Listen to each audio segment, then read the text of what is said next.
Hi hello എല്ലാ കൂട്ടുകാർക്കും നമസ്കാരം. സീരിയൽ മാന്യ വെറൈറ്റി സ്റ്റോറീസിന്റെ ഏറ്റവും പുതിയൊരു വീഡിയോയിലേക്ക് എല്ലാ കൂട്ടുകാർക്കും സ്വാഗതം കേട്ടോ. അപ്പൊ ഞാൻ എത്തിയിരിക്കുന്നത് കുടുംബവിളക്ക് സീരിയലിന്റെ ഇന്നത്തെ ആ ഒരു സൂപ്പർ ഹിറ്റ് കഥയൊക്കെ ആയിട്ടാണ്. അപ്പം നേരെ നമുക്ക് സുമിത്രയുടെ കഥയിലേക്ക് പോയാലോ. അങ്ങനെതാ നമ്മുടെ ശീതളാണെങ്കിൽ സുമിത്രയുടെ അരികിലെത്തി. കാര്യങ്ങളെല്ലാം അമ്മയോട് സംസാരിക്കുമ്പോഴത്തേക്കിനും ശല്യമായിട്ട് തന്നെ സരസ്വതി അമ്മ അവിടെ ഇവിടെയൊക്കെ മിന്നി ഇങ്ങനെ നിൽക്കുകയാണ്. അപ്പൊ ശീതള പെട്ടെന്ന് തന്നെ സുമിത്രയോട് പറയുന്നുണ്ട്, അമ്മ എനിക്ക് അമ്മയുടെ പേഴ്സണൽ ആയിട്ടാണ് സംസാരിക്കേണ്ടത്, അമ്മ ദയവ് ചെയ്ത് ഒന്ന് പുറത്തേക്ക് വരാൻ പറയുക. അപ്പൊ സരസ്വതി അമ്മയെ ഉദ്ദേശിച്ച് തന്നെയാണ് ശീതൾ ഇങ്ങനെ പറഞ്ഞതെന്നുള്ളത് സരസ്വതി അമ്മയ്ക്ക് മനസ്സിലാകുകയാണ്.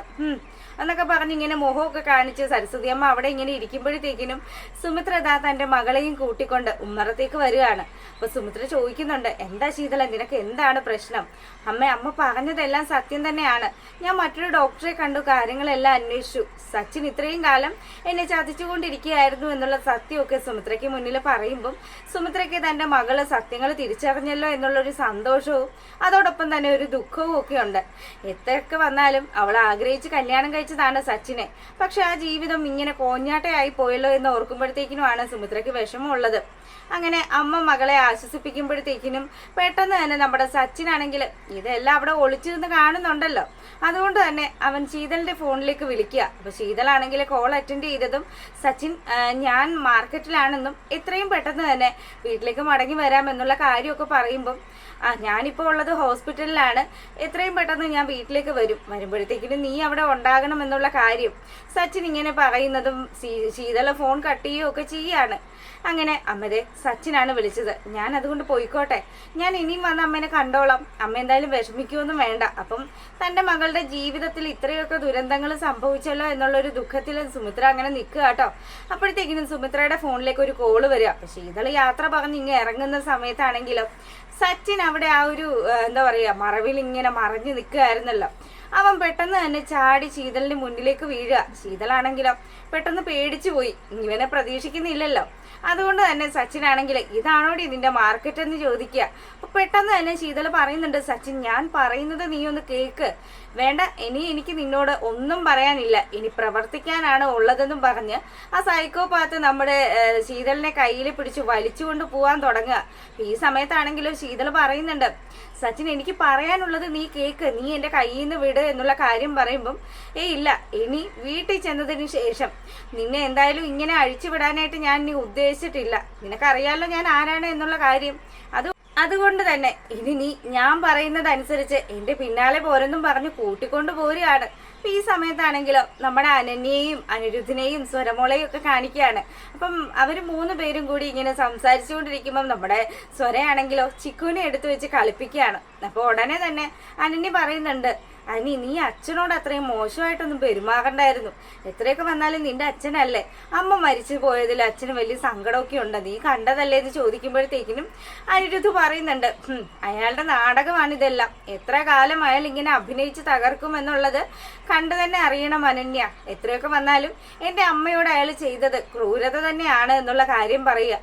അപ്പൊ ഉടനെ തന്നെ നമ്മുടെ അനന്യ ചോദിക്കുന്നുണ്ട്, ഇത് അച്ഛൻ വേദികാന്റിയെ കല്യാണം കഴിച്ച സമയത്ത് നീ ഇതൊന്നും സംസാരിച്ചിരുന്നില്ലല്ലോ, അന്ന് നീ അച്ഛന് സപ്പോർട്ടായിരുന്നല്ലോ, നിന്റെ അമ്മയെ തള്ളിയല്ലേ നീ നടന്നിരുന്നത് എന്നുള്ള കാര്യമൊക്കെ പറയുമ്പം അനിരുദ്ധ് പറയുന്നുണ്ട്, എനിക്കും തെറ്റുകൾ സംഭവിച്ചു, പക്ഷെ എൻ്റെ അമ്മയാണ് ശരിയെന്നുള്ളത് അതെനിക്ക് പിന്നീടാണ് മനസ്സിലായത് എന്നുള്ള കാര്യം പറയുമ്പം അനി എത്രയൊക്കെ വന്നാലും അയാൾ നിന്റെ അച്ഛനാണ്, ഇപ്പൊ തന്നെ കണ്ടില്ലേ അടി കൊണ്ട് ആകെ മൊത്തം അവശതയിലാണ് അച്ഛൻ ഇവിടെ നിന്ന് പോയത്, നീ ഒന്ന് വിളിച്ച് ചോദിക്കുക, അല്ലെങ്കിൽ കുറച്ച് ദിവസം നമ്മളോടൊപ്പം ഇവിടെ നിൽക്കാന്ന് പറയേ.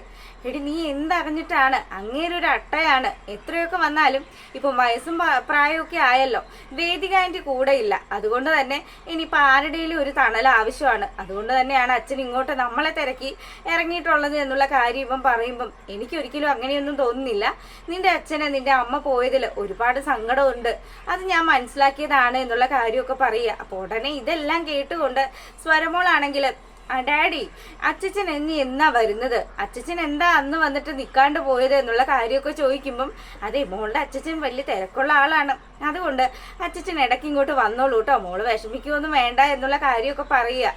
അപ്പോൾ ഇത് കേൾക്കുമ്പോഴത്തേക്കിനും നമ്മുടെ അനന്യ പറയുന്നുണ്ട്, എത്രയൊക്കെ വന്നാലും നിന്റെ അച്ഛനല്ലേ, നീ ക്ഷമിക്ക്. സ്വരമോളാണേലും അവളുടെ അച്ഛൻ്റെ കൂടെ കുറച്ചു നേരമൊക്കെ ഇരിക്കാനായിട്ട് ആഗ്രഹിക്കില്ലേ, അതുകൊണ്ട് നീ അച്ഛനെ തിരികെ വിളിക്കെന്ന് പറയാണ്. എന്തൊക്കെ പറഞ്ഞിട്ടും ഒരു കാര്യമില്ല, നമ്മുടെ അനിരുദ്ധിന്റെ തലയിലേക്ക് ഇതൊന്നും കേറുന്നില്ല കേട്ടോ. അങ്ങനെ ആ ഒരു സീൻ കഴിയുമ്പോഴത്തേക്കിനും നമ്മളെ കാണിക്കുന്നത് ഇതാ നമ്മുടെ സുമിത്രയ്ക്ക് ഒരു കോള് വന്നല്ലോ. വിളിച്ചത് മറ്റാരുമല്ല, പൂജ തന്നെയാണ്. അപ്പൊ പൂജ വിളിച്ചിട്ട് അമ്മയൊക്കെ വീട്ടിലെത്തിയോ എന്നുള്ള കാര്യം ചോദിക്കുക. അപ്പൊ ഉടനെ തന്നെ അമ്മ വീട്ടിലെത്തിയിട്ടുണ്ട് മോളെ. അമ്മ എന്നാ ഞാൻ പെട്ടെന്ന് തന്നെ അങ്ങോട്ട് വരാം, ഇപ്പതാ ഞാൻ ഓഫീസിലാണോ ഉള്ളത് എന്നുള്ള കാര്യമൊക്കെ പറയുമ്പോഴത്തേക്കിനും മോളെ അമ്മ ഏൽപ്പിച്ച ആ ഒരു ഡയറി അത് നിന്റെ അടുത്ത് ഭദ്രമല്ലേ എന്ന് ചോദിക്കുമ്പോഴത്തേക്കിനും ഇവള് പൂജ പറയുന്നുണ്ട്, അതെ അമ്മേ, അത് ഞാൻ സൂക്ഷിച്ചു തന്നെയാണ് വെച്ചിരിക്കുന്നത്. എന്തായാലും ഞാൻ ദീപുവെങ്കിളുടെ വീട്ടിൽ പോയി ബാഗൊക്കെ എടുത്തിട്ട് എളുപ്പത്തിൽ തന്നെ വീട്ടിലേക്ക് വരാമെന്നുള്ള കാര്യം പറയുക. എന്റെ പൊന്നോ, അപ്പൊ ഇനിയൊന്നും പറയണ്ടല്ലോ അല്ലെ. ദീപുവെങ്കിളുടെ വീട്ടിലാണ് പെട്ടി വെച്ചിരിക്കുന്നത്, പെട്ടിയുടെ അകത്താണ് നമ്മുടെ ഡയറി ഉള്ളത്. അപ്പൊ ആ ഒരു ഡയറിയുടെ അവസ്ഥ എന്താകും എന്നുള്ളത് നമുക്ക് എല്ലാവർക്കും ഊഹിക്കാവുന്നത് തന്നെ ഉള്ളൂ. അങ്ങനെ പൂജത കോളൊക്കെ കട്ട് ചെയ്തു. അപ്പൊ അത് കഴിയുമ്പോഴത്തേക്കിനോ നമ്മളെ കാണിക്കുന്നത് രഞ്ജിതയും അതുപോലെ തന്നെ പരമശിവവും കൂടി ഇരുന്ന് ഇങ്ങനെ സംസാരിക്കുകയാണ്. അപ്പൊ രണ്ടാളും കൂടി പറയുന്നത് സിദ്ധാർത്ഥിന്റെയും സുമിത്രയുടെയും ആ ഒരു കാര്യങ്ങളൊക്കെ തന്നെയാണ്. അപ്പൊ സിദ്ധു ആണെങ്കിലും തിരികെ എത്തിയത് കൊണ്ട് തന്നെ ശ്രീനിലയം തിരികെ ലഭിക്കുന്നതിന് വേണ്ടി അവൻ എന്ത് കളിയും കളിക്കും എന്നുള്ള കാര്യം നമ്മുടെ രഞ്ജിതയ്ക്കും പരമശിവത്തിനും നല്ലതുപോലെ തന്നെ അറിയാം. പക്ഷെ ഗുണ്ടകളെ വിട്ട് വിരട്ടിയത് കൊണ്ടൊന്നും സിദ്ധു ഒതുങ്ങുമെന്ന് എനിക്ക് തോന്നുന്നില്ല പരമശിവം എന്നും പറഞ്ഞ് രഞ്ജിത ഇങ്ങനെ സംസാരിക്കുമ്പോഴത്തേക്കിനും രഞ്ജിതയ്ക്ക് അറിയാലോ ഞാൻ എന്തിനു വേണ്ടിയാണ് ഇതെല്ലാം ചെയ്തതെന്നും ആര് കൂട്ടുനിന്നിട്ടാണ് ഞാൻ ഇതെല്ലാം നേടിയെടുത്തത് എന്നുള്ള കാര്യം. അത് പിന്നെ പരമശിവൻ പ്രത്യേകം പറയേണ്ടതുണ്ടോ? എനിക്കറിയാം ഞാനാണ് നിങ്ങളെ സഹായിച്ചതെന്ന്, അതുകൊണ്ട് നിങ്ങളെ രക്ഷിക്കാനുള്ള ആ ഒരു കാര്യങ്ങളെല്ലാം ഞാൻ ചെയ്തിരിക്കും എന്നൊക്കെ ഇങ്ങനെ പറയുക കേട്ടോ. അപ്പൊ പെട്ടെന്ന് തന്നെ ഇവരുടെ ഈ സംസാരമൊക്കെ നടക്കുമ്പോഴത്തേക്കിനും നമ്മുടെ അരവിന്ദൻ അങ്ങോട്ട് വരികയാണ്. അല്ല രഞ്ജു, രോഹിത് എഴുതിയ ആ ഒരു ഡയറി അതിപ്പോ ഇനി എന്താ ചെയ്യാ? ആ ഡയറി കിട്ടിക്കഴിഞ്ഞാൽ പിന്നെ തീർന്നല്ലോ. അതെങ്ങാനും അവള് പോലീസുകാരെ ഏൽപ്പിച്ചു കഴിഞ്ഞാൽ അത് പിന്നെ വലിയ വിഷയമാകുമെന്നുള്ള കാര്യം അരവിന്ദൻ വളരെ ആശങ്കയോടുകൂടി പറയുമ്പോഴത്തേക്കിനും പെട്ടെന്ന് തന്നെ നമ്മുടെ രഞ്ജിത പറയുന്നുണ്ട്, അത് തിരികെ ലഭിക്കാനുള്ള കാര്യങ്ങളെല്ലാം അണിയറയിൽ നടന്നുകൊണ്ടിരിക്കുകയാണ്. ഞാൻ പങ്കജിനെ ഏൽപ്പിച്ചിട്ടുണ്ട്. ദീപു അത് വളരെ ഭദ്രമായി തന്നെ എടുത്ത് നമുക്ക് തരും എന്നുള്ള കാര്യം പറയുക. അപ്പൊ ഇത് കേൾക്കുമ്പം നമ്മുടെ അരവിന്ദൻ ഒരു ആശ്വാസമായി. പുള്ളിക്കാരന്റെ കയ്യിൽ നിന്നാണല്ലോ അബദ്ധം സംഭവിച്ചത്, അതുകൊണ്ട് തന്നെ അത് തിരികെ ലഭിക്കുമ്പോഴത്തേക്കിനും പുള്ളിയാണ് ഏറ്റവും അധികം സന്തോഷിക്കുന്നത്. ഇവരിങ്ങനെ സംസാരിക്കുമ്പോഴത്തേക്കിനും നമ്മുടെ പരമശിവൻ പറയുന്നുണ്ട്, എന്തായാലും സിദ്ധാർത്ഥും സുമിത്രയും തമ്മിൽ ഒരു കാരണം വെച്ചാലും കൂടി ചേരരുത്. കൂടി ചേർന്നു കഴിഞ്ഞാൽ രണ്ടാൾക്കും അത് തുല്യമായിട്ട് ബലമായി നിൽക്കും എന്നുള്ള കാര്യം ഇങ്ങനെ പറയുക. അപ്പം ഈ കാര്യങ്ങളൊക്കെ കേട്ടുകൊണ്ട് നമ്മുടെ പരമശിവൻ പറയുന്നുണ്ട്, ഒരു കാരണം വെച്ചാലും രഞ്ജിത്തെ നീ തന്നെ ശ്രദ്ധിക്കണം. സുമിത്ര ഈ വീട്ടിൽ കയറി നിന്റെ സ്റ്റോർ റൂമിൽ ഇരുന്ന ഡയറി അടിച്ചു മാറ്റിയെങ്കിൽ ഉറപ്പായിട്ടും അവൾക്ക് പല കാര്യങ്ങളും നേടിയെടുക്കാൻ സാധിക്കുമെന്നും അതുകൊണ്ട് തന്നെ സിദ്ധുവും പിന്നെ നമ്മുടെ സുമിത്രയും തമ്മിൽ ഒരു കാരണം വെച്ചാലും കൂടിച്ചേരരുത് എന്നുള്ള കാര്യം രഞ്ജിതയെ പറഞ്ഞ് ധരിപ്പിക്കുകയാണ് പരമശിവം. ഞാൻ വിചാരിച്ചു വെച്ചിരിക്കുകയാണ് എത്രയൊക്കെ വന്നാലും സുമിത്ര ഒരിക്കലും സിദ്ധാർത്ഥനെ കണ്ടെത്തുകയില്ല. സുമിത്രയ്ക്കരികിലെത്തിയ സിദ്ധാർത്ഥാണെങ്കിലോ ഇനി ഒരിക്കലും അവളോടൊപ്പം ചേരുകയോ ഇല്ല. അത് ഞാൻ തീരുമാനിച്ച കാര്യമാണ്, അതങ്ങനെ തന്നെ നടക്കുള്ളൂ എന്നൊക്കെ പറഞ്ഞ് ഇങ്ങനെ വലിയ കാര്യത്തിൽ വീമ്പടിക്കുകയാണ്. പക്ഷെ സത്യങ്ങൾക്കരികിലാണല്ലോ നമ്മുടെ സിദ്ധു എത്തി നിൽക്കുന്നത്. അതുകൊണ്ട് തന്നെ ഇനിയിപ്പോ ഇവരൊന്നും ചെയ്തിട്ട് വലിയ കാര്യമൊന്നുമില്ല. ആ ഒരു സീൻ കഴിയുമ്പോഴത്തേക്കിനും നമ്മുടെ സുമിത്രയാണെങ്കിലോ റൂമിലേക്ക് കയറി ചെല്ലുമ്പോഴത്തേക്കിനും സരസ്വതി അമ്മ അവിടെ ഇങ്ങനെ ഗർവിച്ചിരിക്കുകയാണ്. അപ്പം എന്താണ് അമ്മയുടെ മുഖത്തൊരു ഗർവം, എന്താ കാര്യം എന്ന് ചോദിക്കുക. അപ്പൊ ഉടനെ തന്നെ ഞാൻ അറിയാൻ പാടില്ലാത്ത എന്ത് കാര്യമാണ് അമ്മയ്ക്കും മോൾക്കും കൂടി സംസാരിക്കാനുണ്ടായിരുന്നത്? ഞാൻ ചോദിച്ചതല്ലേ, സച്ചിന്റെ കാര്യമാണെങ്കിലും ഞാനും കൂടെ അറിഞ്ഞാൽ എന്താ പ്രശ്നം? അമ്മ അവൾക്ക് എന്നോട് മാത്രമായിട്ട് എന്തെങ്കിലുമൊക്കെ പറയാനുണ്ടാവില്ലേ?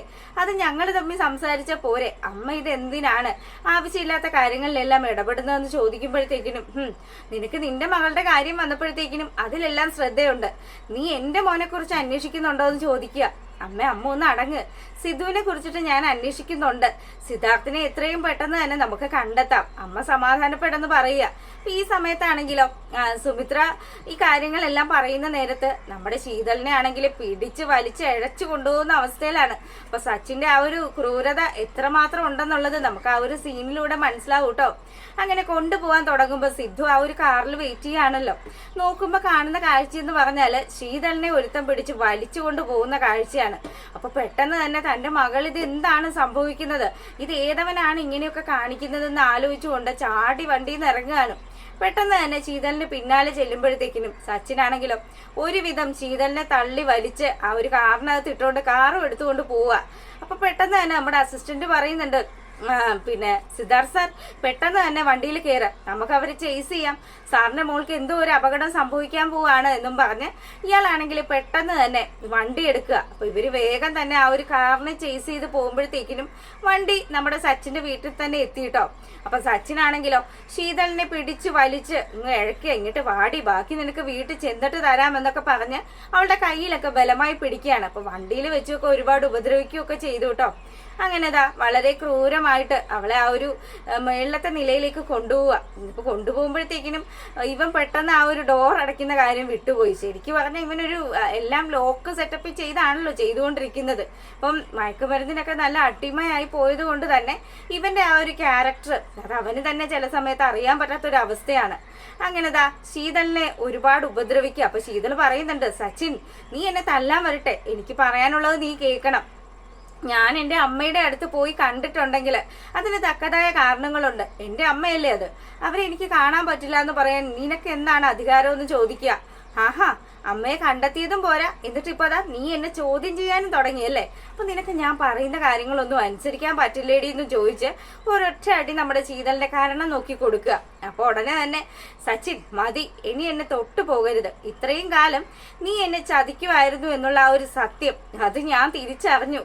എനിക്കൊരു കുഞ്ഞ് വേണമെന്നുള്ളത് എൻ്റെ ഏറ്റവും വലിയൊരു ആഗ്രഹമായിരുന്നു. ഈ വീട്ടില് ഏകാന്തതയിൽ നിന്നും എനിക്ക് രക്ഷപ്പെടാനുള്ള ഒരേ ഒരു മാർഗമായിരുന്നു ഒരു കുഞ്ഞ്. പക്ഷെ അതും നീ നശിപ്പിച്ചെടുത്തു.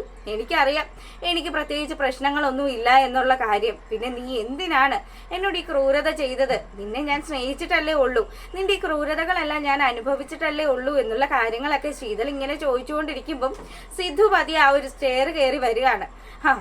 പറഞ്ഞ് നീ ഇപ്പം എന്തും പറയാമെന്നുള്ള അവസ്ഥയിലായോ? അതേടി, ഞാൻ ഇത്രയും കാലം നിന്നെ ചതിക്കുമായിരുന്നു, ഇപ്പൊ ഞാൻ എന്താ ചെയ്യാൻ പോകുന്നതെന്ന് നിനക്ക് അറിയാവോ എന്ന് ചോദിച്ച് ഇവനാണെങ്കിൽ അവിടെ ഇരുന്ന് ആ ഒരു ഫ്ലവർ വൈസ് എടുക്കുകയാണ്. അപ്പൊ ഈ കാഴ്ച കണ്ട സിദ്ധു ഓടി ഇങ്ങ് വന്നതും ഈ സച്ചിനാണെങ്കിൽ നമ്മളെ ശീതളിനിട്ട് ഒരൊറ്റ അടി കൊടുക്കാൻ പോകുന്നതും പെട്ടെന്ന് തന്നെ സിദ്ധു ആ ഒരു തല്ല ഏറ്റുവാങ്ങുകയാണ്. അങ്ങനെ സിദ്ധാർത്ഥാണെങ്കിലോ മോളെന്ന് വിളിച്ച് പെട്ടെന്ന് തന്നെ ആ ഒരു അടി കൊണ്ടതും പുള്ളിക്കാരൻ അവിടെ വീണു പോവുക. അപ്പൊ പെട്ടെന്ന് തന്നെ അച്ഛനെ അപ്രതീക്ഷിതമായി കണ്ടത് കൊണ്ട് തന്നെ ശീതളും ഞെട്ടലിലാണ്. ശീതള് അച്ഛന് എന്ത് പറ്റി എന്നും പറഞ്ഞ് പെട്ടെന്ന് തന്നെ ശീതള് അച്ഛനെ പിടിക്കുകയാണ്. അപ്പം സച്ചിനാണെങ്കിലോ തന്റെ കൈവിട്ടു പോയി ഈ സംഭവങ്ങള് ഇനിയിപ്പൊ എന്ത് ചെയ്യുമെന്ന് അറിയാതെ ഇങ്ങനെ പകച്ചു നിൽക്കുകയാണ്. അപ്പം എന്തായാലും അസിസ്റ്റന്റിനെ കൂട്ടിക്കൊണ്ടു വന്നത് ഉപകാരമായി, അല്ലെങ്കിൽ ഇപ്പൊ സിദ്ധാർത്ഥിനെ ഈ സച്ചിനാണെങ്കിൽ കൊന്നു കുഴിച്ചു മൂടും എന്നുള്ള കാര്യത്തിൽ ഒരു ഡൗട്ടും ഇല്ല. അതുമാതിരിയുള്ളൊരു മുതലാണ് നമ്മുടെ സച്ചിൻ. അപ്പൊ അത്തരത്തിലുള്ളൊരു സൂപ്പർ ഹിറ്റ് കഥയാണ്. ഇനിയിപ്പോ എന്തായാലും നമ്മുടെ ശീതള സത്യങ്ങളെല്ലാം സിദ്ധുവിനെ അറിയിക്കുകയൊക്കെ ചെയ്യുമല്ലോ. പക്ഷെ പാവപ്പെട്ടവന് ഇപ്പം വലിയ അപകടങ്ങളാണ് സംഭവിച്ചുകൊണ്ടിരിക്കുന്നത്.